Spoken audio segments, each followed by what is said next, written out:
Assalamualaikum warahmatullahi wabarakatuh.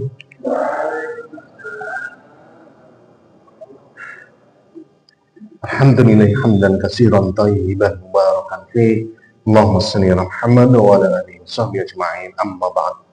Bapak-bapak, ibu-ibu, para pemirsa dimanapun Anda berada, alhamdulillah kita bersyukur kepada Allah, kita bisa mengawali kehidupan hari ini, yaitu hari Rabu 18 Juni 2025.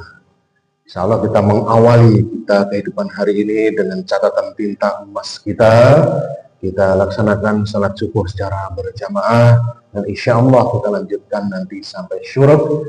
Kita mencatatkan lagi catatan kebaikan kita dalam buku kita yang akan kita rapot, kita akan kita lihat nanti di hadapan Allah, yaitu kita menuntut ilmu. Talabul ilmi faridatun ala kulli muslim. Mudah-mudahan ini terus kita laksanakan sampai akhir kehidupan kita. Salawat dan salam semoga Allah telah limpahkan atas Tuhan kita Nabi Muhammad sallallahu alaihi wasallam, adalah tokoh idola kita dunia akhirat yang telah membimbing kita semuanya keluar dari alam kegelapan kesyirikan menuju alam yang terang benderang, minal dzulumati ilan nur. Mudah-mudahan kita semuanya akan mendapatkan syafaat dari Rasulullah sallallahu alaihi wasallam ketika kita betul-betul sesuai dengan Al-Quran dan hadis. Bapak-bapak, ibu-ibu, kita lanjutkan seri kedua dari bab hutang. Bab hutang. Ngapunten, kemarin terakhir termasuk dosa besar orang yang meninggal dunia dan hutangnya belum dilunasi. Terakhir sampai di sana saya bacakan dalilnya dalam Sunan Abu Dawud 2901 dan Musnad Imam Ahmad. Abu Burdah bin Abu Musa al-Asy'ari berkata dari ayahnya, dari Rasulullah SAW, beliau bersabda, sesungguhnya dosa terbesar di sisi Allah yang akan dibawa seorang hamba bertemu dengannya setelah dosa-dosa besar yang telah Allah larang adalah seseorang meninggal dunia dalam keadaan menanggung hutang yang tidak mampu dia lunasi. Jadi sekali lagi, kalau saya panjenengan semuanya punya hutang, kemudian hutang itu kok tidak dilunasi, maka kita menghadap Allah membawa dosa besar. Ini termasuk dosa besar. Ya, sehingga kita tetap harus hati-hati terkait dengan masalah hutang ini. Jangan kita dikit-dikit ngutang, titik-titik ngutang, sembarang ngutang. Diusahakan semaksimal mungkin jangan, semaksimal mungkin. Berikutnya kemarin sampai di situ, orang yang mampu membayar hutang dan menunda pembayarannya, maka hukuman halal untuknya. Saya panjenengan semuanya punya hutang, dia tidak membayar, atau kita punya tapi engkau dhisik, maka ketika kita punya hutang itu tidak membayar, maka halal kita ini dihukum. Dihukum oleh siapa? Oleh orang yang punya hutang itu, yang menghutangi saya panjenengan semuanya. Di antara dalilnya niki Sunan Ibnu Majah 2416. Dari Ibnu Abbas ia berkata, seorang laki-laki datang dan meminta pembayaran hutang. Jadi orang yang ngutangi, nagih hutang adalah dihutangi, atau hak kepada Nabi Sallallahu Alaihi Wasallam. Ia berbicara dengan beberapa perkataan sehingga para sahabat ikut memukul laki-laki itu. Pegel. Rasulullah SAW bersabda, cukup. Sesungguhnya pemberi hutang punya kuasa atas orang yang berhutang hingga ia membayarnya. Inna sahibat dain lahu sultanun ala sahibihi hatta yaqdiyah. Orang yang ngutangi ini punya hak dia itu terhadap orang yang ngutang. Haknya apa? Dijelaskan dalam hadis yang lainnya, Sunan Abu Dawud 3144, Sunan An-Nasa'i 4910, Sunan Ibnu Majah 2418, dan Musnad Imam Ahmad. Dari Amr bin Ash-Sharif, dari ayahnya, dari Nabi SAW, beliau bersabda, orang yang mampu menunda pembayaran hutangnya, maka kehormatan dan hukuman telah halal untuknya. Ibnu Al-Mubarak berkata, halal kehormatannya maksudnya boleh mengelaskan suara kepadanya, dipisui, dilok-lok nih, pokoknya dihelek-helek, nggak berdosa orang itu, nggak berdosa. Dan halal hukumannya maksud adalah memenjarakannya, dilapornya, dipenjarakan, halal nih. Baik, ya delok utang, Pak Alim utang 20.000 ya kita tanya lihat dulu. Mbak utangnya akeh puluhan juta sampai ratusan juta, jelas nih penjara mainnya. Ngeri ya, utang itu ngeri, halal. Misalkan saya ngutang panjenengan, misalkan waktu bayar, saya orang bayar, panjenengan ini misui kalau ngelok-ngelok itu halal, tidak berdosa panjenengan. Hak panjenengan. Tapi lah sing bayar ki ape sebenarnya tidak boleh. Ini berarti dia tuh dablek ngemplang orang belum bayar. Halal itu. Tapi KDRT, KDRT kita main tangan itu bisa kita yang kena pasal. Kalau nek ngelok-ngelok ini tidak apa-apa. Atau kita laporkan, akhirnya dicekel polisi, dipenjarakan, boleh. Itulah resiko orang punya itu lek pribadi, Pak. Lek pribadi, lek sing utang negara, wah demok niku. Wis rasa mikir negara wis. Mikir pribadi mawon. Berikutnya, kalau ada orang sing ngutang, dia kemudian tidak mau bayar, dan itu memang kelakuannya. Kan wonten wong itu senengane ngutang tapi piye carane orang bayar. Wis enak carane angel ram. Bagaimana orang itu? Satu, Allah akan menghancurkan orang tersebut. Kita lihat dalilnya. Ini dalam Sahih Al-Bukhari 2212. Dari Abu Hurairah radhiyallahu anhu dari Nabi SAW beliau bersabda, siapa yang mengambil harta manusia, yaitu berhutang, kan ngambil itu, serta disertai maksud akan membayarnya, hutang tapi dia bayar, apik ini, maka Allah akan membayarkan untuknya, artinya akan dimudahkan dalam mencari rezeki, duit dan sebagainya, sehingga dia mudah dalam membayar hutang. Namun sebaliknya, siapa yang mengambilnya berhutang dengan maksud merusaknya, merugikannya, tidak mau membayar atau angel bayar, maka Allah akan merusak orang itu, Allah akan menghancurkan orang itu. Caranya terserah Allah, bagaimana kita tidak pernah terpikirkan. Jadi jangan sampai kita punya tabiat, kebiasaan, demen ngutang ragilem bayar. Itu buruk sekali niku di hadapan Allah, buruk di hadapan manusia, sangat buruk. Berikutnya, orang yang punya hutang dan tidak mau membayar sama dengan pencuri. Nanti dia di hadapan Allah statusnya sebagai pencuri. Wah, ini ngeri nih.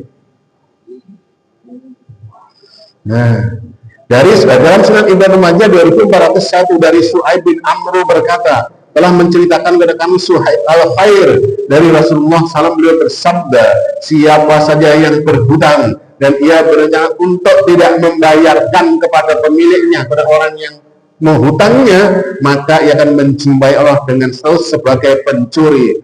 Laki Allah sarifan, pencuri, statusnya buruk, statusnya. Bawakan kita, mudah dan bawakan ini tidak ada nih. Berikutnya, monggo sing wonten gedange napa kopi ini diunjukne niku. Berikutnya, ini paling parah nih.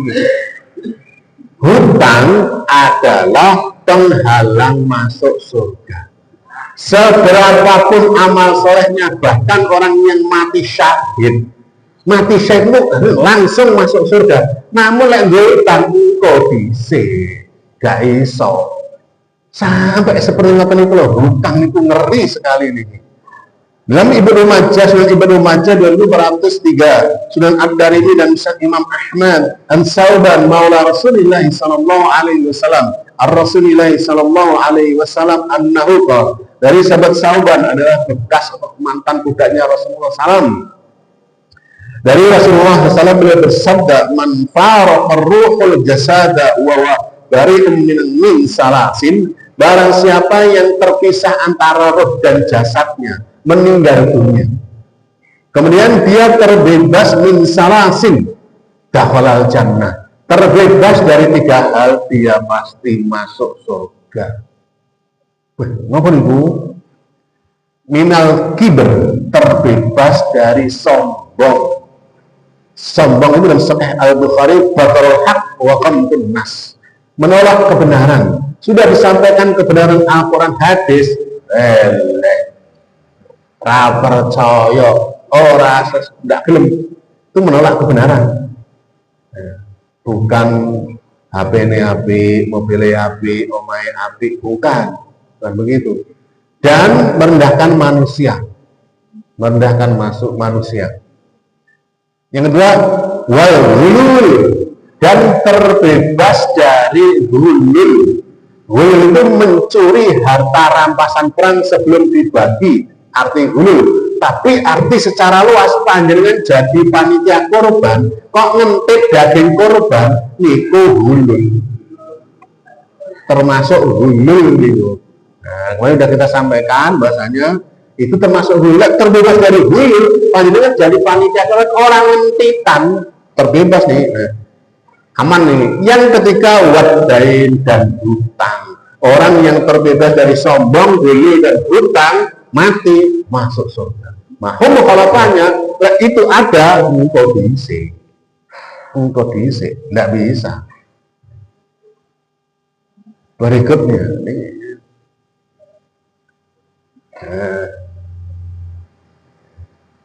dalam Sahih Imam Ahmad dan Sunan Abu Dawud dari Samurah bin Jundub, dia berkata, kami pernah bersama Nabi Sallallahu Alaihi Wasallam dalam suatu pengurusan jenazah. Lalu beliau bersabda, apakah di sini terdapat seseorang dari Bani Fulan? Beliau mengucapkan hingga 3 kali, lalu seseorang berdiri, maka Nabi SAW bersabda padanya, apa yang menghalangimu untuk tidak menjawabku pada kali yang kedua, pertama kedua? Kok sampai ping 3 baru ngaku? Gablek nih kata ini. Padahal aku tidak bermaksud sesuatu padamu kecuali untuk suatu kebaikan. Di kerobayan diseneni Nabi begini, bahwa si fulan meninggal dunia dalam keadaan tertahan masuk surga karena hutangnya.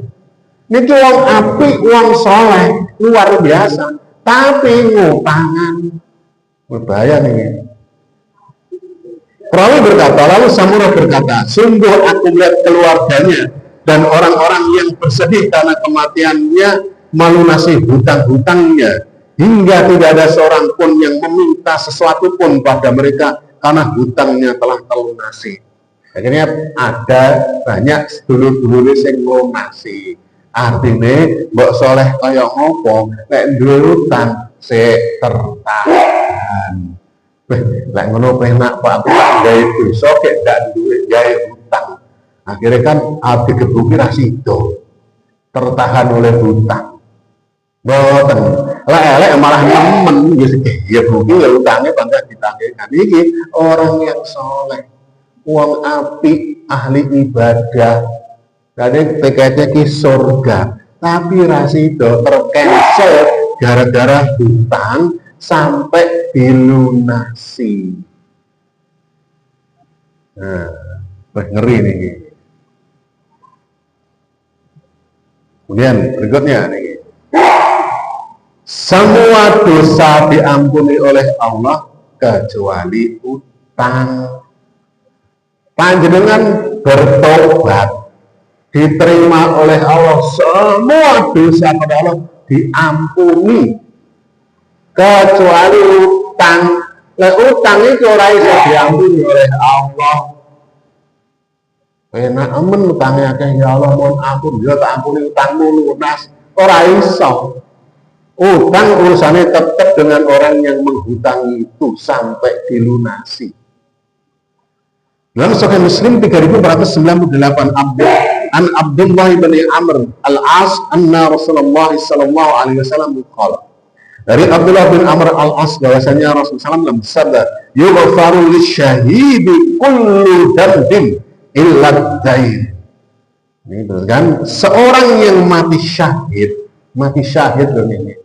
Semua dosanya diampuni oleh Allah kecuali hutang. Orang yang mati syahid dijamin masuk surga.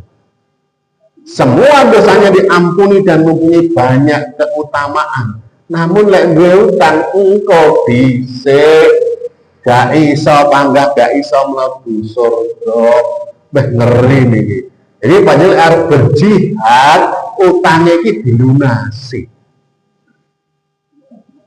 Oleh kesempatan Pak ben ora ditagih wong, tak melu jihad mati kan ora ditagih jarene sapa?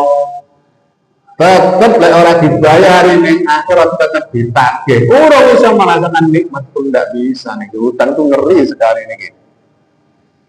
Dalam Sunan Tirmizi dari 1634 dari Abdullah bin Abu Qatadah dari bapaknya bahwasanya pernah mendengar menceritakan dari Rasulullah SAW bahwa beliau pernah berdiri di hadapan mereka dan mengatakan bahwa jihad di jalan Allah dan beriman kepada Allah adalah sebaik-baik amalan. Lalu seorang laki-laki berdiri dan bertanya, "Wahai Rasulullah, bagaimana pendapatmu jika aku terbunuh di jalan Allah? Apakah dosa-dosaku akan terampuni?" Rasulullah SAW bersabda, "Benar, jika engkau terbunuh di jalan Allah sementara engkau sabar, mengharap pahala, berani dan tidak lari dari medan perang." Kemudian Rasulullah bertanya, "Apa yang kamu katakan tadi?" Ia menjawab, "Ulang lagi nih, bagaimana pendapatmu jika aku terbunuh di jalan Allah? Apakah dosa-dosaku akan terampuni?" Orang ini bertanya lagi karena saking banyaknya dosa, sehingga pengen memantapkan benar ya Allah Rasulullah, aku nanti diampuni dosa kepada Allah. Sampai diulang-ulang. Rasulullah menjawab, "Benar, jika engkau benar bersabar mengharap Allah dan tidak lari dari medan perang kecuali hutang." Karena Jibril memberitahuku hal itu padaku. Jadi dosa apapun kita jihad, kita mohon ampun kepada Allah, diampuni oleh Allah. Kecuali utang, panggah ora iso utang pelunas itu. Jadi ngerinya di sana hutangnya. Jangan. Berikutnya, nah kalau memang terpaksa mau utang, nah niki ada 3 kelompok orang yang hutangnya ada dalam jaminan Allah. Artinya, kalau dia tidak mampu, betul tidak mampu, maka dia tidak terkena hadis-hadis di depan tadi. Allah yang akan membayarkan, dilunasi oleh Allah. 3 kelompok niki. Apa yang diperhatikan jangan panjenengan masuk nih. Baru boleh niki. Sunan Ibnu Majah 2426. Dari Abdullah bin Amr dia berkata, Rasulullah SAW bersabda, pada hari kiamat hutang itu akan dimintai pembayarannya dari pemiliknya, tetap ditagih sampai kiamat nanti. Kecuali, nah niki panjenengan perhatikan kesempatan niki. Kecuali seseorang yang berhutang dalam 3 keadaan. 1. Seseorang yang berada di jalan Allah dalam keadaan lemah, kemudian dia berhutang untuk menambah kekuatannya dalam menghadapi musuh dan musuhnya Allah dan musuhnya. Orang yang berjihad di jalan Allah, kemudian ada kuda jihad, orang dua apa jihad, orang dua pedang, orang dua bedil, kuda uang tok, ya apa sih perang? Terpaksa dia ngutang. Nah, utang tinggi tuku pedang. tinggi tuku bedil, maka ketika dia mati hutang itu Allah lunas. Saja yang bukan masuk kita. Saja ini. Berikut yang kedua, dan seorang laki-laki yang meninggal dunia, sementara di sampingnya ada seseorang muslim yang tidak mendapatkan kain untuk membungkusnya, untuk mengkafaninya, kecuali dengan berhutang. Misalkan warga ada di sebuah warga, dilalahi kabeh sekek, kabeh terus kena bencana alam, akhirnya orang duit kabeh, kayak enek uang mati. Begitu ada uang mati, orang ketemu kain kafan, beras orang enek sing mampu, karena barang kena bencana alam, omahe hilang dan sebagainya. Maka marga orang itu boleh utang untuk beli kain kafan untuk membungkus itu. Nah, kalau dia tidak bisa membayar, jadi dia diampuni, akhirnya dijamin oleh Allah, tidak ditagih. Boleh itu. Saja yang tidak masuk lah ini. Tidak masuk nih. Yang ketiga, saja yang tidak masuk juga nih. Seorang laki-laki yang takut kepada Allah lantaran dirinya dalam keadaan bujang. Nah, ini bujangan ini. Bujangan, bukan ibu jangan, bukan ya, bujangan, sehingga ia berhutang untuk menikah demi menjaga agamanya. Artinya bujangan kayak ya pekerjaan ini dilalah ya Pak ya, kembang kempis rot-rot asem, rong dino nyambut gawe, sebulan perai oleh duit titik, akhirnya jangankan tinggi biaya nikah, tinggi mangan mangan sedino ora, tapi dia takut kalau aku orang dan rabi, aku kok bisa berzina. Maka akhirnya dia ngutang untuk biaya nikah. Maka kalau dia tidak bisa membayar mati, maka Allah akan membayarkan hutang mereka pada hari kiamat. Tidak akan enak nih. Apa masuk nih saja panjenengan? Tidak masuk, sing bujangan gak ono. Oh gak ono nih. Gak ono. Tidak masuk kabeh. Berarti kita tidak ada perkecualian. Tidak ada perkecualian. Dan ridwan. Kalau nanti kita ngaji bab nikah, kalau ada seseorang itu misalkan takmir atau bagaimana, ada bujangan itu dinikahkan, itu dibiayai. Ada orang kaya mampu, ada bujangan ini soleh dan sebagainya, rajin masjid, rabi mikir biayanya itu, ini dinikahkan. Nah, ini galak dari wonten nggih, nikah masal wonten nggih. Wes,